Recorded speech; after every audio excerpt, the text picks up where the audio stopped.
Hello friends, मैं वर्षा गुल स्वागत करती हूँ आप सभी का।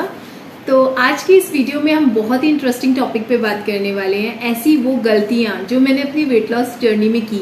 कई बार मैं सोचती हूँ काश मैं वो गलतियाँ ना करती, बट कोई बात नहीं, देर आए सवेर आए। एटलीस्ट मैंने अपनी उन गलतियों को सुधारा और अब मैं काफ़ी स्मूथली एंड ईजिली अपनी वेट लॉस जर्नी को चला रही हूँ। तो जो लोग अभी अपनी वेट लॉस जर्नी में हैं और अगर वो इनमें से कोई भी गलती कर रहे होंगे, तो ये स्पेशली मैंने वीडियो उन्हीं लोगों के लिए बनाया है कि अगर आप इनमें से कोई भी गलती कर रहे हैं तो आप ये जान सकें कि आप ये मिस्टेक कर रहे हैं और इसको आपको अभी से रोकना होगा। ये वीडियो आप लोगों के लिए बहुत हेल्पफुल होने वाली है, लास्ट तक जरूर देखिएगा। मैंने इसमें काफ़ी सारे पॉइंट्स कवर किए हैं, काफ़ी सारी ऐसे मिस्टेक्स कवर किए हैं जो मैं अपनी इनिशियल वेट लॉस जर्नी में कर रही थी। तो चलिए बढ़ते हैं आगे वीडियो की तरफ और देखते हैं क्या थी वो मिस्टेक। तो वीडियो में आगे बढ़ने से पहले मैं अपने नए व्यूवर्स, जो नए लोग मेरे साथ इस चैनल पे जुड़े हैं, मैं उनसे कुछ अर्ज करना चाहूंगी कि मैंने इस चैनल पे पहले 4 से 5 वीडियोस अपलोड किए हैं, अपनी वेट लॉस जर्नी को डिटेल में बताया है, ऐसे बहुत सारे मिथ्स बताए हैं जो मैं अपनी वेट लॉस जर्नी में फॉलो कर रही थी, अपने फेल्यूर्स आप लोगों के साथ शेयर किए हैं कि क्यों मैं अपना वेट बार बार लॉस करती थी एंड फिर से गेन बैक कर लेती थी।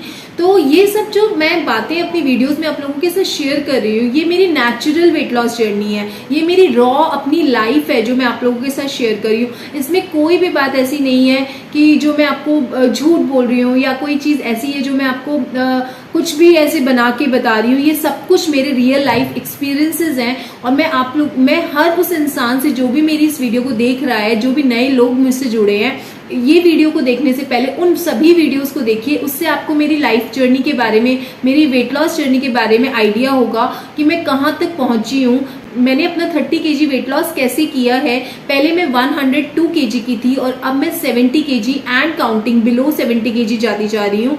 कैसे मैं अपनी जर्नी को आगे बढ़ा रही हूँ, ये सब चीज़ें मैंने आप लोगों के साथ शेयर की हैं। तो प्लीज़ जाके मेरी उन वीडियोस को देखिए। और मैंने जो अपना ये जो वेट लॉस किया है वो बिना किसी जिम के किया है। मैंने अभी तक कोई भी जिम ज्वाइन नहीं किया है, ना कोई मैंने डाइट फॉलो किया है, कोई फैट डाइट फॉलो नहीं करी है। नॉर्मल मैंने होम वर्कआउट्स किए हैं एंड होममेड फूड खाया है। कोई भी फैंसी फूड या फैंसी डाइट मैंने फॉलो नहीं करी है। तो आई एम श्योर ये सभी वीडियोस जब आप देखेंगे तो ये आप लोगों के लिए बहुत हेल्पफुल होने वाली हैं। तो बढ़ते हैं आज की वीडियो की तरफ एंड जानते हैं क्या थी वो मिस्टेक्स जो मैं अपनी इनिशियल वेट लॉस जर्नी में कर रही थी।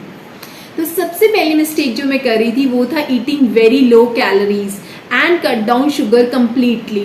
जब मैंने अपनी वेट लॉस जर्नी स्टार्ट की थी तो मैं बहुत ज़्यादा लो कैलोरीज खाती थी। मैंने ऑलमोस्ट अपनी डाइट में से फ्रूट्स हटा दिए थे, सारी तरह के कार्ब्स हटा दिए थे, मैं बहुत कम खाना खाया करती थी एंड शुगर जो थी वो मैंने कम्प्लीटली कट डाउन कर दी थी।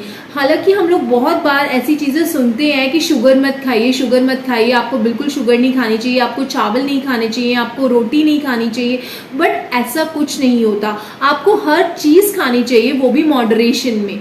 तो धीरे धीरे मैंने प्रैक्टिस की अपनी लाइफ में, मॉडरेशन में खाना शुरू किया, पोर्शन कंट्रोल में मैं हर चीज़ को मैंने खाना शुरू किया। क्योंकि क्या होता है जब आप अपनी डाइट में से सारी चीज़ें कट डाउन कर देते हैं, अपनी डाइट में से फूड्स को, तो आपको और ज़्यादा उनको खाने की क्रेविंग्स होती है, और ज़्यादा आपकी अर्ज जो है उनको खाने की वो बढ़ जाती है। तो बेसिकली हमें जब हम बहुत ज़्यादा लो कैलोरीज पे चले जाते हैं तो हमारा वेट लॉस तो होता है, बट साथ में हमारे मसल लॉस भी होता है और बहुत सारा हमारा स्ट्रेंथ जो है वो डाउन हो जाता है, क्योंकि हम लोगों के अंदर वो एनर्जी नहीं रहती जो हम थ्रू आउट द डे, जो हम काम करते हैं, जो भी हम एक्टिविटीज़ करते हैं, उनको करने के लिए हमारे अंदर बिल्कुल भी एनर्जी नहीं रह जाती। तो हमें हर फूड ग्रुप को अपनी डाइट में रखना है, इंक्लूड करना है, हर फूड ग्रुप को एंजॉय करना है, बट मॉडरेशन में डालना है। कैसे डालना है, कितना डालना है, वो सब आपके बहुत सारे फैक्टर्स पे डिपेंड करता है। तो मैंने इन्हीं सब चीज़ों को स्टडी किया एंड प्रैक्टिस किया कि मैं कैसे हर फूड ग्रुप को अपनी डाइट में डाल सकती हूँ। क्योंकि जब भी हम कोई भी चीज़ छोड़ते हैं, मान लीजिए आपने चावल खाने छोड़ दिए या आपने कोई नींबू पानी पीना शुरू कर दिया, तो सबसे पहला क्वेश्चन आपको ये जानना है कि क्या आप पूरा लाइफ टाइम उसको पी सकते हैं, क्या आप पूरा लाइफ टाइम बिना राइस के रह सकते हैं, क्या आप पूरा लाइफ टाइम बिना रोटी खाए रह सकते हैं? नहीं। तो बेसिकली जो यहाँ पे हमारा जो फंडा है वो होता है सस्टेनेबिलिटी का।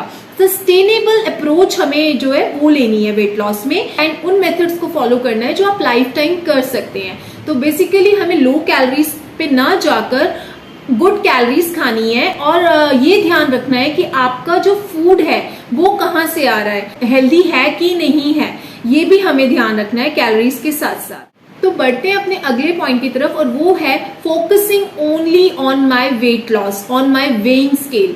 जब मैं अपने इनिशियल वेट लॉस जर्नी में थी तो मुझे बिल्कुल आइडिया नहीं था कि फैट लॉस क्या होता है, बॉडी फैट परसेंटेज क्या होती है। मुझे लगता था सिर्फ वेट लॉस करना ही एकमात्र जो है सिग्नल होता है आपकी प्रोग्रेस का, आप कितने पतले हो रहे हैं, आपका वेट कितना डाउन जा रहा है, वो ही बताता है कि आप अपने वेट लॉस जर्नी में प्रोग्रेस कर रहे हैं कि नहीं कर रहे हैं। बट अब मैं इस चीज को समझ चुकी हूँ कि जो हमारा वेट होता है वो बहुत सारे फैक्टर्स को मिलके बनता है। आपने अगर मसल गेन की है तो भी वो वेट गेन में आएगा, वो भी आपको शो करेगा स्केल पे। अगर आपने ज्यादा वाटर इनटेक कर लिया है, ज्यादा कार्ब्स इनटेक कर लिए हैं, हैवी मील ली है, या वाटर रिटेंशन आपको हो गया है, तो ये सारी चीजें जो है मिलके आपके वेट गेन को दिखाती हैं। तो सिर्फ वेट लॉस को ना देखकर मैं क्या करती हूँ, सिर्फ वेइंग स्केल से नहीं मैं अपनी जो प्रोग्रेस है उसको डिटरमाइन करती हूँ। अब मैं एवरी वीक, अब मैं हर हफ्ते एवरी वीकेंड पे अपनी पिक्स कैप्चर करती हूँ एंड उनको कंपेयर करती हूँ। पिक्स जो होती है वो आपकी प्रोग्रेस को डिटरमाइन करने के लिए सबसे बेस्ट तरीका है। उनके थ्रू आप जान सकते हैं अपने बॉडी कंपोजिशन को कि आप कैसे प्रोग्रेस कर रहे हैं, एंड आप अपने मेजरमेंट्स भी ले सकते हैं जो कि आपको इंच लॉस जानने में भी बहुत हेल्प करता है।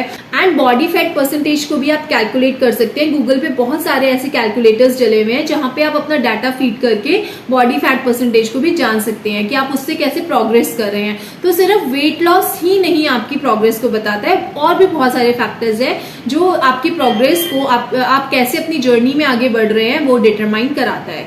एंड नेक्स्ट पॉइंट है said no to my social outings, my social gatherings. जब मैं इनिशियल अपनी वेट लॉस जर्नी में थी और जब मैंने अपनी वेट लॉस जर्नी में डाइट्स फॉलो करना शुरू किया, तो पहली बात तो मैं बहुत ज्यादा ओवरवेट थी, इससे मेरा कॉन्फिडेंस लेवल वैसे ही बहुत डाउन था। दूसरा कि जब मैंने अपनी डाइट्स स्टार्ट की, अपना डाइट चार्ट में बनाती थी कि मुझे आज ये खाना है, इतना खाना है, तो मुझे कहीं ना कहीं अंदर से ये डर लगता था कि मेरी डाइट स्पॉइल ना हो जाए। अगर मैं किसी की सोशल गैदरिंग में जाऊंगी या किसी फ्रेंड के घर जाऊंगी या किसी रिलेटिव के घर जाऊंगी तो मुझे खाना पड़ेगा वहां पे जो भी होगा, एंड मेरी तो डाइट स्पॉइल हो जाएगी, और अगर वो स्पॉइल हो गई तो मेरी प्रोग्रेस कैसे होगी। तो इस चीज को मैंने बहुत ज्यादा अपने दिमाग के ऊपर ले लिया था, बहुत ज्यादा मेरी ये बातें मेरे ऊपर हावी हो गई थी, एंड मैंने कंप्लीटली जो सोशल आउटिंग्स है उनको स्टॉप कर दिया था। मुझे लगता था कि बस जो मेरी डाइट है उसको मुझे बिल्कुल A to Z फॉलो करना है, उससे बाहर नहीं जाना। बट ऐसा नहीं होता, ये लाइफ है, लाइफ में सारी चीजें इंक्लूड होती हैं। सोशल गैदरिंग्स को आप कब तक इग्नोर करेंगे, आप लाइफ टाइम तो नहीं कर सकते ना। तो आपको ये सब सीखना पड़ता है कि अगर आप बाहर जा रहे हैं तो आपको कैसे अपनी डाइट को उसको फॉलो कैसे करना है। तो बेसिकली हमें अपने सोशल सर्कल को अवॉइड ना कर ये सीखना है कि कैसे हमें अपने सोशल सर्कल में रहकर खाना खाना है। अगर हम कहीं आउटिंग पे जा रहे हैं, कहीं किसी वेकेशंस पे जा रहे हैं या किसी के घर जा रहे हैं, तो आपको कैसे अपनी डाइट को फॉलो करना है, ये सब चीजें आपको विद टाइम आती हैं, धीरे धीरे कंसिस्टेंटली प्रैक्टिस के साथ आती हैं। आपको पोर्शन में खाना है, मॉडरेशन में खाना है। एंड अब मैं क्या करती हूँ, अपने डाइट को पहले ही प्री प्लान कर लेती हूँ। अगर मुझे ये पता होता है कि मुझे कहीं जाना है तो उसके अकॉर्डिंग ही मैं अपनी डे की मील्स को प्लान कर लेती हूँ।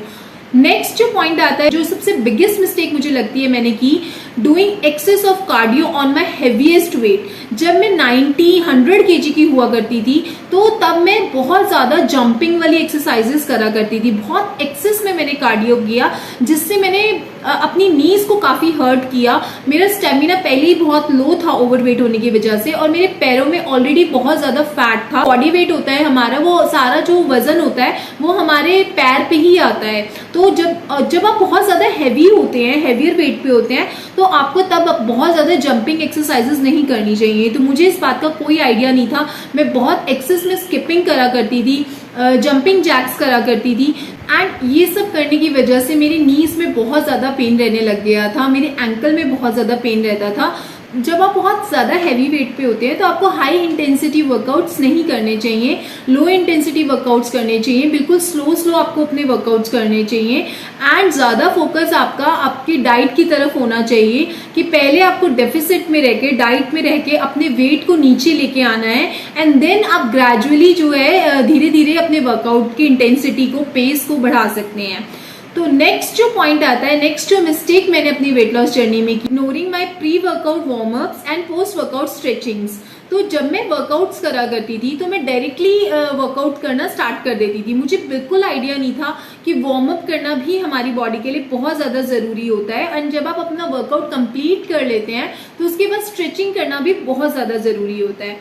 तो ये दोनों चीज़ें बहुत ज़्यादा ज़रूरी होती है। वार्म अप जो होता है वो आपकी बॉडी को प्रिपेयर करता है और इंजरी होने के चांसेस भी कम हो जाते हैं उससे। एंड जो पोस्ट वर्कआउट स्ट्रेचिंग्स होती हैं वो भी बहुत ज़्यादा ज़रूरी होती हैं।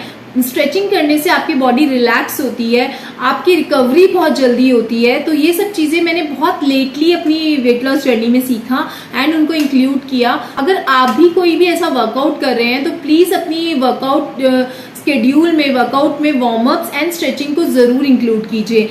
अनदर जो मिस्टेक मैंने अपनी वेट लॉस जर्नी में की वो थी working out twice a day. पहले मैं बहुत ज़्यादा वर्कआउट करा करती थी, मुझे लगता था ज़्यादा वर्कआउट करने से ज़्यादा फैट लॉस होगा। मैं सुबह 1 से 1.5 घंटा वर्कआउट करती थी एंड शाम को फिर मैं 1 से 1.5 घंटा वर्कआउट करती थी। एक्चुअली में होता क्या है, आपको बहुत ज़्यादा वर्कआउट करने की ज़रूरत नहीं है। आप अगर 1 घंटा भी वेल प्लान्ड वर्कआउट करेंगे तो वो भी आप लोगों के लिए सफिशिएंट होता है। तो इस चीज़ को भी मैंने स्लोली एंड ग्रेजुअली सीखा, स्टडी किया कि क्या वर्कआउट्स आपके लिए आपकी बॉडी कंपोजिशन के अकॉर्डिंग सबसे ज़्यादा इफेक्टिव हो सकते हैं। पहले मैं सिर्फ कार्डियो वर्कआउट्स पे ध्यान देती थी, पर अब मैं कार्डियो, स्ट्रेंथ ट्रेनिंग, योगा, इन सभी चीज़ों को, मोबिलिटी को, इन सभी चीज़ों को ध्यान में रख के अपना वर्कआउट प्लान मैंने बनाया हुआ है एंड मैं उसको करती हूँ। अब मैं सिर्फ 1 घंटा वर्कआउट करती हूँ और वो भी बहुत ज़्यादा इफेक्टिव रहता है मेरे लिए। एंड एक और जो मोस्ट इंपॉर्टेंट चीज़ जो मैंने अपने वर्कआउट में सीखी वो है रेस्ट एंड रिकवरी। पहले मैं हफ्ते में पूरा 7-7 दिन में वर्कआउट करा करती थी, एक भी दिन में रेस्ट नहीं लेती थी। मुझे पता ही नहीं था कि रेस्ट की भी कोई इंपॉर्टेंस होती है। मैं रोज वर्कआउट करती थी, रोज 2-2 घंटे में पार्क में जाके दौड़ लगाती थी। अब मुझे समझ में आया कि रेस्ट एंड रिकवरी भी उतनी ही इंपॉर्टेंट है जितना आपका वर्कआउट है। जब आपकी मसल्स जो है वो सोर हो जाती हैं, थक जाती है आपकी बॉडी, तो उसको रेस्ट के लिए और रिकवरी के लिए भी टाइम देना चाहिए। जब आप अच्छे से रेस्ट ले लेते हैं तो आप और ज्यादा इफेक्टिव परफॉर्म कर पाते हैं अपने वर्कआउट में। एंड लास्ट जो पॉइंट मैं आप लोगों को बताना चाहूंगी वो है नॉट ड्रिंकिंग इनफ वाटर। तो जब मैं अपनी वेट लॉस जर्नी में स्टार्टिंग में थी तो मैंने अपनी डाइट को करेक्ट किया, अपने वर्कआउट्स को करना स्टार्ट किया, बट पानी की तरफ मेरा ध्यान बिल्कुल भी नहीं जाता था। मैं बहुत कम पानी पीती थी जिससे मेरा कॉन्स्टिपेशन जो है वो बहुत ज़्यादा बढ़ गया था, वर्स्ट हो गया था। एंड जो वाटर होता है वो बहुत ज़्यादा ज़रूरी होता है, आपको हाइड्रेट करता है, आपका जो भी आप खाना खाते हैं उसको डाइजेस्ट करने में हेल्प करता है। तो बहुत सारे मिथ्स ऐसे जो मैं देखती थी ऑनलाइन उनको फॉलो करती थी कि ज़्यादा एक्सेस में वाटर नहीं पीना चाहिए, आपका वेट बढ़ जाता है, या रात को पानी नहीं पीना चाहिए, सुबह उठ के पानी नहीं पीना चाहिए, खाने के जस्ट बाद पानी नहीं पीना चाहिए। तो ये जो सारे मिथ्स थे ये मैंने इतना ज़्यादा सुन चुकी थी और उनको अपनी लाइफ में डाल दिया था। एंड धीरे धीरे मैंने इन्हीं सब चीज़ों को छोड़ना शुरू करा। ये जाना कि पानी पीने का कोई टाइम नहीं होता, आप कभी भी पानी पी सकते हैं। एंड पानी बहुत ज़्यादा ज़रूरी होता है, मील से पहले, मील के बाद, रात को, सुबह, आप कभी भी पानी पीजिए, बट पानी पीजिए। तो अगर आप भी अपनी वेट लॉस जर्नी में इनमें से कोई भी मिस्टेक कर रहे हैं तो प्लीज़ नीचे कमेंट बॉक्स में मुझे ज़रूर बताइए। नीचे कमेंट बॉक्स में अपनी वेट लॉस जर्नी मेरे साथ शेयर कीजिए। एंड कोई भी अगर आपके पास सजेशन है मेरे लिए तो प्लीज़ वो भी मुझे बताइए। आप कैसा कंटेंट इस चैनल पे देखना चाहते हैं उसकी भी सजेशंस दीजिए। आई होप आपको ये वीडियो हेल्पफुल लगा होगा। अगर लगा है तो प्लीज़ नीचे दिए गए लाल बटन को क्लिक कीजिए, मेरे चैनल को सब्सक्राइब कीजिए, अपने फ्रेंड्स एंड फैमिली के साथ इस वीडियोज़ को शेयर कीजिए जिनके लिए ये वीडियोज़ हेल्पफुल हो सकता है। तो मिलती हूँ अपनी नेक्स्ट वीडियो में अपने नए कंटेंट के साथ। तब तक के लिए stay happy, stay healthy, bye.